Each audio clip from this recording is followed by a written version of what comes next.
And Pawan Kalyan గారిని interview చేసినప్పుడు experience ఏంటి? ఎలా అనిపించింది అంత పెద్ద వ్యక్తిని ఇంటర్వ్యూ చేయడానికి? ఎప్పుడు చేశారు ఇంటర్వ్యూ? లాస్ట్ టైం ఎలక్షన్స్లో చేశాను. ఓకే. అంత పెద్ద వ్యక్తిని ఇంటర్వ్యూ చేసినప్పుడు యాక్చువల్గా పవన్ కళ్యాణ్ గారు ఆ టైంలో చాలా బిజీ ఉన్నారు. మొత్తం అన్ని మీడియా ఛానల్స్కి ఇంటర్వ్యూ చేసేసి వెళ్ళిపోతున్నారు, హడావిడిగా వెళ్ళిపోతూ ఉంటే నేను సడన్గా వెళ్ళి సార్ ఇలా మీకు టైం లేదు బట్ నాకు ఇలా ఇంటర్వ్యూ కావాలి, జస్ట్ 2 minutes అని అడిగాను.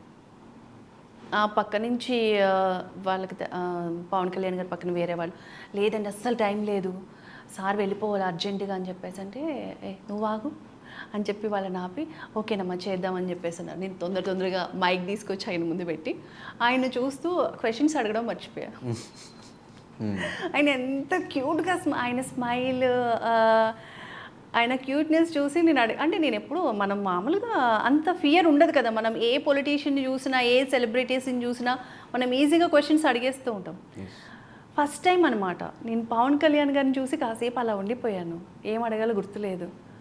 తర్వాత ఆయన అడగండి అంటున్నారు, అప్పుడు వెంటనే ఇదయ్యే క్వశ్చన్స్ అడిగాను. అడిగాక నవ్వారనమాట, వెళ్తూ నైస్ బాగా చేసావు అని చెప్పేసి అన్నారు. Oh thank you so much sir అని చెప్పేసి ఆయన లిఫ్ట్లో వెళ్ళిపోతూ ఉంటే వెళ్తూ థ్యాంక్ యూ అని చెప్పేసి అన్నారు. సో నేను లైఫ్లో ఎప్పటికీ మర్చిపోలేను అది. అండ్ చేసిన చాలా ఇంటర్వ్యూస్లో మొదలు ట్రోల్స్ అవుతూ ఉంటాయి, అట్లా రోజా గారిది ఒక ట్రోల్ అవుతూ ఉండింది. అవును, రోజా గారి కార్ విషయం, ఆ ఇంటర్వ్యూ కూడా మీరే చేశారు.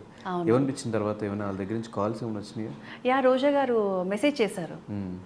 అంటే రోజా గారు ఫ్యామిలీతో చాలామంది ఇంటర్వ్యూస్ చేశారు, బట్ నేను చేసిన ఇంటర్వ్యూ బాగా ట్రెండ్ అయింది. తర్వాత రోజా గారు అన్నారు చాలా బాగా చేసావు ఇంటర్వ్యూ అని చెప్పేసి అన్నారు. థ్యాంక్ యూ సో మచ్ అని నేను చెప్పేసి మెసేజ్ చేశాను. హ్యాపీ అనిపించింది, ఎందుకంటే అంతా నేను నా ఓన్ కంటెంట్తో అడిగేశాను అనమాట. సో బాగా వెళ్ళింది. ఎవరిని ఇంటర్వ్యూ చేసినప్పుడు ఎక్కువ భయం వేసింది? అసలు ఇప్పటివరకు నేను పవన్ కళ్యాణ్ గారిని చూసినప్పుడే కొంచెం ఎగ్జైట్ అయ్యాను, బట్ ఎప్పుడు దేనికి ఎవరికి నా లైఫ్లో ఇప్పటివరకు ఎవరికి భయపడలేదు. ఎవరి ఇంటర్వ్యూ బాగా వరస్ట్గా చేసే ఇంటర్వ్యూ అనిపించిన ఇంటర్వ్యూ ఎవరిది? ఇప్పటివరకు ఎవరి నేను ఏ ఇంటర్వ్యూ చేసినా కొంచెం బ్లాంక్ అయిపోతూ ఉంటాం కదా, అవతల పక్కలు చెప్పే ఆన్సర్స్ కొంచెం బ్లాంక్ అయిపోతూ ఉంటాం కదా, అలాంటి సందర్భాలు ఏమైనా వచ్చినాయి? అస్సలు లేదండి. అసలు నేను యాక్చువల్గా ఒక ఇంటర్వ్యూ ఉందంటే నేను ప్రిపేర్ అవ్వను.